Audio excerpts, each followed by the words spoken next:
नमस्कार दोस्तों, welcome to study 24। इस वीडियो में देखने वाले हैं CISF कांस्टेबल फायर वैकेंसी की ऑनलाइन फॉर्म कैसे भरेंगे और पूरी डिटेल क्या है। तो दोनों चीज़ हम लोग एक ही वीडियो में देखने वाले हैं, तो वीडियो थोड़ा सा लंबा हो सकता है, तो वीडियो में लास्ट तक बने रहें। चैनल को सब्सक्राइब कर ले पल पल की अपडेट के लिए। तो चलते हैं, देखते हैं पहले सबसे पहले कि पूरी डिटेल क्या है, उसके बाद स्टेप बाय स्टेप ऑनलाइन कैसे करना है ये भी देखेंगे। तो सारा प्रक्रिया जानने के लिए दोस्तों आपको आना होगा rozgarBihar.com पे, ठीक है। तो गूगल में आप सर्च कर लीजिए रोजगार बिहार, आपको मिल जाएगी वेबसाइट। और इस पे आते ही लिंक भी मैं वीडियो के डिस्क्रिप्शन में डाल दूंगा, जहाँ से आप डायरेक्टली ओपन कर पाएंगे।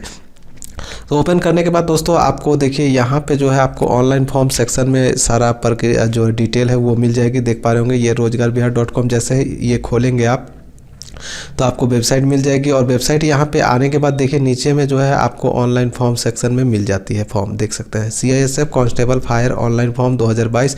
इसी पे आपको क्लिक कर लेनी है, या फिर बिहार जॉब सेक्शन में भी आपको मिल जाएगा।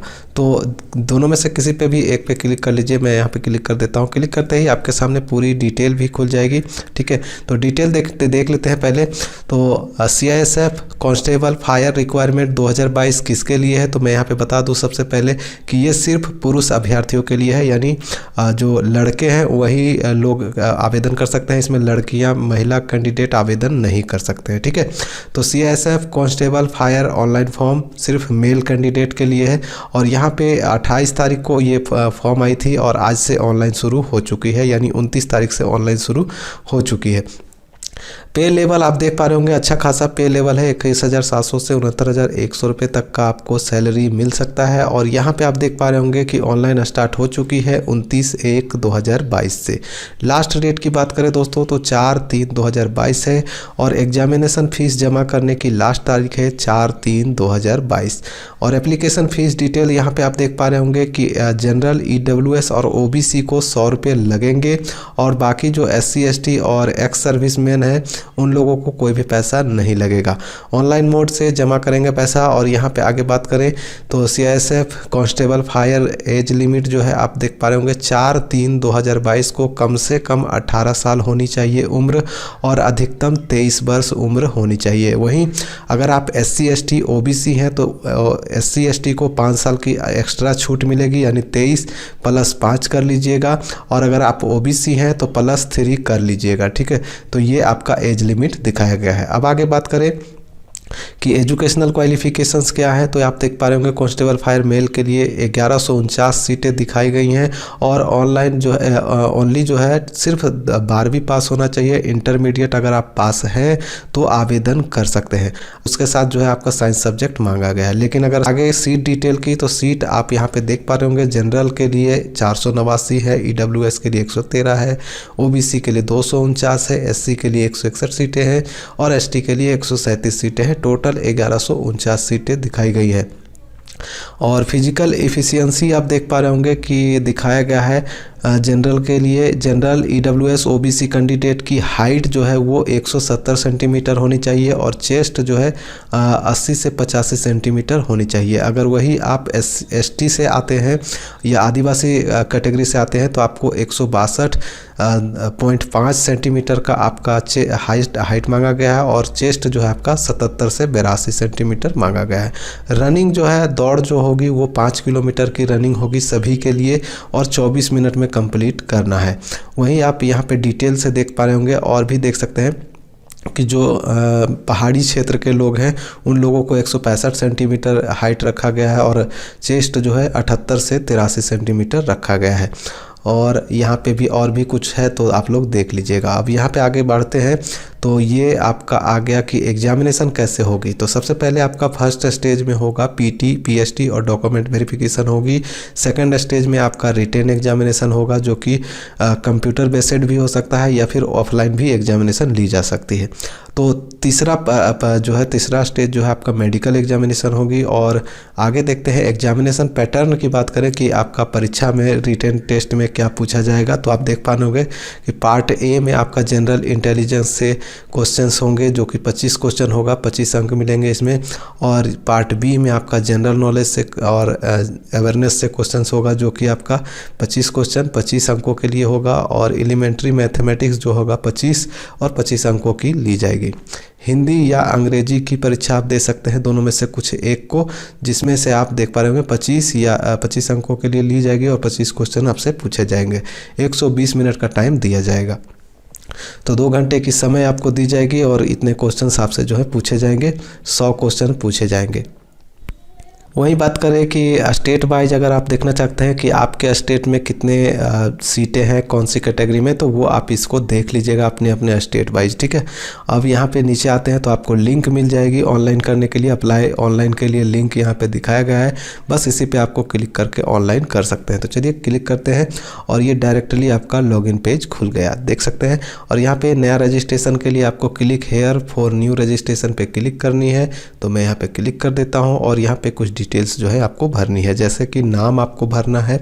उसके बाद यहाँ पे नीचे आएंगे तो वेरीफाई नाम, दोबारा से यहाँ पे नाम लिखेंगे और यहाँ पे पूछा जा रहा है क्या आपने कभी नाम चेंज वगैरह किया है, तो अगर किया है तो यस करिएगा, नहीं तो नो करिएगा, ठीक है। तो नो पे रहने देते हैं और आगे बढ़ते हैं। तो यहाँ पे फादर नेम भर दीजिएगा। अगर आपने नेम चेंज किया है दोस्तों तो यहाँ पे आपको ऑप्शन मिल जाएगा नया नाम भरने के लिए, ठीक है। अगर नहीं किया है तो नो रहने देंगे, यहाँ पे नो रहने देंगे। बाकी यहाँ पे भरना है फादर नेम और नीचे आएंगे तो फिर यहाँ पे फादर नेम डाल के कंफर्म कर लेंगे। यहाँ पे डालेंगे मदर का नाम, माँ का नाम और नीचे आएंगे तो यहाँ पे कंफर्म करके माता जी का नाम डालकर यहाँ पे कंफर्म कर लेंगे। डेट ऑफ बर्थ आपको सेलेक्ट करके डाल देनी है और यहाँ पे डेट ऑफ बर्थ दोबारा डाल के सेलेक्ट कर देनी है। महिला पुरुष जो भी है उसे सेलेक्ट कर ले, 2 बार यहाँ पे सेलेक्ट करना है, वेरीफाई करने के लिए बोल रहा है, ठीक है। तो मेल रहने देंगे और ये कैप्चा यहाँ पे डालेंगे और सबमिट करेंगे तो आपका रजिस्ट्रेशन जो है कंप्लीट हो जाएगा। सबमिट करने के बाद दोस्तों आपको ऊपर में माता पिता का नाम, आपका नाम दिखा देगा और यहाँ पे नीचे आएंगे, देख पा रहे होंगे यहाँ पे नीचे आना है। तो क्या करना है, यहाँ पे आपसे पूछा जा रहा है कि आपके पास आधार कार्ड है, तो यस करेंगे और अपना आधार कार्ड यहाँ पे डाल सकते हैं, ठीक है।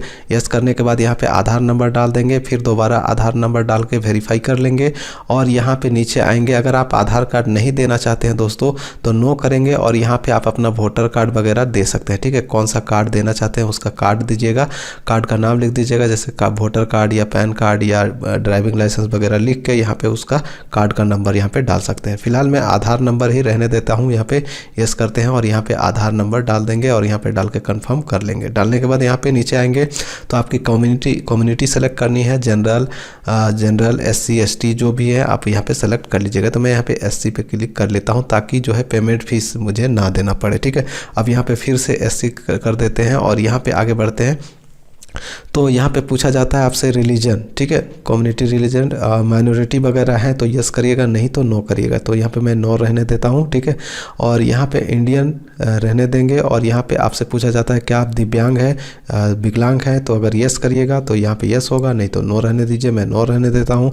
और यहाँ पे आपसे एजुकेशनल डिटेल पूछी जाती है 10वीं का, ठीक है।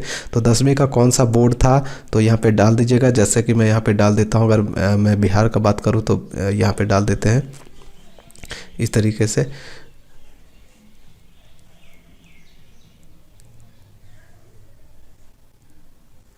तो इस तरीके से मैंने डाल दिया BSCB पटना। इसी प्रकार से यहाँ पे फिर दोबारा डालेंगे BSCB पटना और वेरीफाई कर लेंगे। आपका जो बोर्ड रहे वही डालिएगा। सॉरी, यहाँ पे आप अपना बोर्ड लिख दीजिएगा दोनों जगह और लिखने के बाद यहाँ पे रोल नंबर डालिएगा, वेरीफाई रोल नंबर करिएगा और पासिंग ईयर किस वर्ष आपने पास किया है वो डालिएगा। और यहाँ पे आएंगे तो वेरीफाई पासिंग ईयर डालिएगा और एजुकेशनल क्वालिफिकेशन जो आपसे पूछी जाएगी यहाँ पे सेलेक्ट करके डाल सकते हैं। आपका हायर एजुकेशनल क्वालिफिकेशंस क्या है वो आप यहाँ पे डाल सकते हैं। तो मैं कर देता हूँ 12th और यहाँ पे नीचे आएंगे तो आप अपना एड्रेस भर दीजिएगा, गांव, विलेज, वार्ड जो भी आपसे पूछा जा रहा है यहाँ पे डाल दीजिएगा, ठीक है। सेलेक्ट करके सारा कुछ डालने के बाद यहाँ पे नीचे आएंगे तो चेक बॉक्स पे क्लिक करिएगा। अगर परमानेंट एड्रेस और correspondence address same to same है तो यहाँ पे चेक बॉक्स पे टिक करिएगा तो आपका ऑटोमेटिकली यहाँ पे फिल हो जाएगा। जैसे कि मैं एक आपको करके दिखाता हूँ। जैसा कि मैंने ऊपर में कॉरस्पॉन्डेंस एड्रेस भर दिया है, अब चेक बॉक्स पर क्लिक करता हूँ, देखिए ऑटोमेटिकली नीचे फिल हो जाएगा। तो इसी प्रकार से आप भी अपना फिल कर सकते हैं। यहाँ पे सिर्फ आपको स्टेट सेलेक्ट कर लेना है और आपका डिस्ट्रिक्ट जो है उसे सेलेक्ट कर लेना है इस प्रकार से। करने के बाद नीचे आते हैं तो यहाँ पे फ़ोन नंबर डालना है, देख सकते हैं मोबाइल नंबर डाल सकते हैं और एक यहाँ पे डाल के दोबारा डाल के वेरीफाई कर लेंगे और यहाँ पे ईमेल आईडी आपको डालना अनिवार्य है और यहाँ पे कंफर्म करना है ईमेल आईडी डालकर। डालने के बाद यहाँ पे नीचे आएंगे तो यहाँ पे आप देख पा रहे होंगे आई एग्री पे क्लिक करेंगे, ठीक है। मैं यहाँ पे टिक कर देता हूँ। टिक करने के बाद ये जो कैप्चा आपको दिखाई दे रही है यहाँ पे डालेंगे और सबमिट बटन पे क्लिक कर लेंगे। सबमिट पे क्लिक करने के बाद आपसे देखिए ओके बटन पे क्लिक करने के लिए कहेगा कि आप पहले चेक कर लीजिएगा कि आपका सारा डाटा ठीक ठाक भरा गया था कि नहीं। अगर कुछ गलती है तो पहले सुधार लीजिए, उसके बाद ही ओके करिएगा। तो मैंने चेक कर लिया है, सारा कुछ ठीक है, अब ओके कर लेता हूँ। अब दोस्तों आपको एक मैसेज मिल जाती है, देख पा रहे होंगे, you are successfully registered with CISF online requirement registration ID and password has been sent to your registered mobile number and mail ID। तो आपका रजिस्ट्रेशन नंबर और पासवर्ड जो है आपके मोबाइल नंबर पे भेज दी जाती है और ईमेल ID पे। तो आप अपना मोबाइल नंबर चेक करिए, उसमें आपको मिल जाएगा पासवर्ड और ईमेल रजिस्ट्रेशन नंबर। तो देखने के बाद यहाँ पे क्या करेंगे, लॉगिन पे क्लिक करेंगे, ठीक है। लॉगिन पे क्लिक करेंगे और जो आपको पासवर्ड और रजिस्ट्रेशन नंबर मिला है वो आपको यहाँ पे डालना है, ठीक है। डेट ऑफ बर्थ डालना है यहाँ पे और यहाँ पे रजिस्ट्रेशन नंबर डालना है और यहाँ पे पासवर्ड डालनी है और एंटर लेटर जो आपको ये कैप्चा दिखाई दे रही है यहाँ पे डालेंगे और सबमिट करेंगे तो आपका लॉगिन हो जाएगा। तो चलिए डालते हैं। तो देख सकते हैं मैंने यहाँ पे पासवर्ड और रजिस्ट्रेशन नंबर वगैरह डाल दिया है। मैं ये आवेदन आपको मोबाइल से ही करके दिखा रहा हूँ, तो आप मोबाइल से भी कर सकते हैं। अब यहाँ पे देख पा रहे होंगे सबमिट बटन दिखाई दे रही है, सबमिट बटन पे आपको क्लिक कर लेनी है। तो दोस्तों देख सकते हैं जो सबमिट करने के बाद जो लॉगिन करने के बाद आपको यहाँ पे दिखा रहा है और आपको बोल रहा है कि वैलिडेट अपना ईमेल आईडी को वेरीफाई करने के लिए बोल रहा है। तो जो आपके ईमेल आईडी पे वेरिफिकेशन लिंक भेजी गई है उस लिंक पे क्लिक करके आप अपना ईमेल जो है वेरीफाई कर लीजिएगा। अब दोस्तों ये जो आपको कांस्टेबल फायर दिखाई दे रही है इसी पे आपको क्लिक कर लेनी है। अब देखिए आपको एप्लीकेशन फॉर्म दिखाई दे रही है, अब एप्लीकेशन फॉर्म पे आपको क्लिक करनी है। अब दोस्तों यहाँ पे आपकी फॉर्म खुल जाती है जो कि आप देख पा रहे होंगे एप्लीकेशन फॉर्म है। उसके बाद आपको अपना फ़ोटो वगैरह डॉक्यूमेंट वगैरह अपलोड करना है, उसके बाद पेमेंट फीस करनी है और उसके बाद जो है प्रिंट आउट निकाल सकते हैं। उसके बाद अंतिम में जो है लॉग आउट है। तो हम लोग देख लेंगे सारा कुछ और यहाँ पे नीचे आते हैं तो कुछ जानकारियाँ जो है फिर से सेलेक्ट करने को कहा जाता है। तो यहाँ पे क्या करेंगे, आप किस स्टेट में रहते हैं, डोमिसाइल आपका क्या है, कौन सा स्टेट है वो सेलेक्ट करेंगे और उसके बाद आप अपना डिस्ट्रिक्ट सेलेक्ट करेंगे। यहाँ पे जैसे कि दिखाई दे रहा है तो मैं यहाँ पे सेलेक्ट कर देता हूँ। एजुकेशनल क्वालिफिकेशन पहले से सेलेक्टेड है। अब रिलीजन आपसे पूछा जाता है, देख पा रहे होंगे रिलीजन आपका धर्म क्या है वो आप यहाँ पे सेलेक्ट करके डाल देंगे, ठीक है। तो मैं यहाँ पे हिंदू कर देता हूँ और यहाँ पे एज रिलेक्शन वगैरह आपको चाहिए या नहीं चाहिए तो यहाँ पे येस नो कर सकते हैं। तो मैं यहाँ पे येस कर देता हूँ, ठीक है। येस करने के बाद कैटेगरी आपको सेलेक्ट करनी होती है कि किस कैटेगरी से बिलोंग करते हैं आप। अगर आपको एज रिलेक्शन चाहिए तो मैं यहाँ पे ऐसी कर देता हूँ। और यहाँ पे आपसे पूछा जाता है क्या आप नक्सल प्रभावित ज़िले से आते हैं, तो यहाँ पे आप येस नो कर सकते हैं। अगर हैं तो कर सकते हैं, स्टेट सेलेक्ट कर लेते हैं, ठीक है। अगर आप नक्सल प्रभावित हैं तो किस स्टेट से हैं और आप अपना ज़िला सेलेक्ट कर लेंगे। करने के बाद अगर आप नक्सल प्रभावित क्षेत्र से नहीं हैं तो यहाँ पे नो करिएगा, तो ये सेलेक्ट करने की ज़रूरत नहीं पड़ेगी। अब आगे बढ़ते हैं तो यहाँ पे आपका पूरा एड्रेस दिखाई देगा जो आपने रजिस्ट्रेशन में भरा था और यहाँ पे आपसे पूछा जाता है कि यहाँ पे आपसे पूछा जा रहा है कि आपके विरुद्ध कोई कोर्ट केस वगैरह तो है या नहीं है। तो यहाँ पे मैं सारे में नो रहने देता हूँ, ठीक है, नो रहने देता हूँ। और आगे बढ़ेंगे तो यहाँ पे आपसे पूछा जाता है क्या आप एक्स सर्विसमैन वगैरह हैं, तो नो रहने देंगे। और यहाँ पे आपसे पूछा जाता है क्या आप अदर स्टेट में माइग्रेट भी करते हैं, तो येस नो कर सकते हैं, यहाँ पे मैं नो रहने दूंगा। और मार्क आइडेंटिफिकेशन मार्क आपको यहाँ पे डालना है, जैसे कि दाएं हाथ पे तिल का निशान, mole mark on the right hand, या फिर आपको 2 निशान यहाँ पे आपको लिखने हैं, ठीक है। कहीं पे कटे का निशान है तो दोनों निशान यहाँ पे लिख देंगे, जैसे कि मैं यहाँ पे लिख देता हूँ। तो जैसा कि आप देख पा रहे होंगे कि मैंने यहाँ पे लिख दिया है। पहला लिखा है मोल मार्क ऑन राइट हैंड और कट मार्क फॉरहेड, यहाँ पे मैंने लिख दिया है। अब नीचे आते हैं दोस्तों, तो यहाँ पे आपसे पूछा जाता है आपका फ़ोटोग्राफ के बारे में। जो आप फ़ोटो डालेंगे ना दोस्तों, उसमें डेट होना चाहिए। जो आप फ़ोटो डाल रहे हैं उसमें किस दिन का ये फ़ोटो खींचा हुआ है वो आपको डालना है, ठीक है। देखिए यहाँ पे सेलेक्ट करना है किस दिन का आपका फ़ोटो जो है खींचा हुआ है, वो आपको डेट सेलेक्ट कर लेना है। और यहाँ पे आपसे पूछा जाता है, देख पा रहे होंगे कि जो आपका फ़ोटो है उसमें जो प्रिंट किया हुआ है, तो प्रिंट में आपका जो डेट लिखा हुआ है कि नहीं, किस दिन का प्रिंट है साफ, तो यहाँ पे येस नो कर सकते हैं। तो मैं यहाँ पे येस रहने देता हूँ। और आगे बढ़ेंगे तो यहाँ पे एग्जामिनेशन फ़ीस वगैरह के बारे में पूछा जाता है। सॉरी, यहाँ पे आपका टर्म एंड कंडीशंस है, जो आपका डिक्लेरेशन है वो आपको यस ही रहने देना है, सारे में यस रहने देना है और सबमिट बटन पे क्लिक कर देना है। सबमिट करने पे आपको मैसेज मिल जाता है कि पार्ट 1 कंप्लीट आपका हो चुका है। अब ओके बटन पे क्लिक कर लेंगे। अब आपको यहाँ पे अपना फ़ोटो और सिग्नेचर अपलोड करनी है और मैट्रिक का जो है 10वीं का मार्कशीट अपलोड करना है और आपका सीनियर सेकेंडरी 12वीं का मार्कशीट यहाँ पे अपलोड करना है। ठीक है, तो अपलोड कर लेते हैं सारा कुछ। पहले फ़ोटो जो है दोस्तों आपको 20 KB से लेकर 50 KB तक का फ़ोटो अपलोड होगा और यहाँ पे सिग्नेचर जो है आपका 10 KB से लेकर 20 KB तक का ही सिग्नेचर जो है अपलोड कर पाएंगे। अब दोस्तों देख सकते हैं यहाँ पे अब आपका आ जाता है प्रिंट। सारा कुछ अपलोड होने के बाद यहाँ पे आपको कंटिन्यू फॉर पेमेंट पे क्लिक करके आप अपना पेमेंट कर सकते हैं। पेमेंट करने के बाद दोस्तों आप जो है आप अपना प्रिंट आउट भी आसानी से निकाल सकते हैं। तो पेमेंट मैंने कर दिया। अब यहाँ पे जो है आपका प्रिंट एप्लीकेशन पे क्लिक करेंगे। लास्ट जो है आपका यही है, प्रिंट एप्लीकेशन पे क्लिक करके आप अपना प्रिंट आउट निकाल लेंगे। तो देख सकते हैं प्रिंट के लिए आपका खुल चुका है। अब यहाँ पे भी प्रिंट का ऑप्शन मिल जाता है, प्रिंट आउट निकाल लेंगे। तो इस प्रकार से जो है आपको आवेदन करनी है। यहाँ पे देख पा रहे होंगे मैंने PDF में सेव कर लिया है इसे। PDF में आप भी सेव कर लीजिएगा अपना प्रिंट आउट को। ठीक है, तो इस प्रकार से आवेदन करना है। जानकारी अच्छी लगी हो तो लाइक करिएगा, चैनल को सब्सक्राइब कर लीजिए। पल पल की अपडेट के लिए मैं मिलूंगा नेक्स्ट वीडियो में नेक्स्ट अपडेट के साथ। तब तक के लिए बाय, जय हिंद।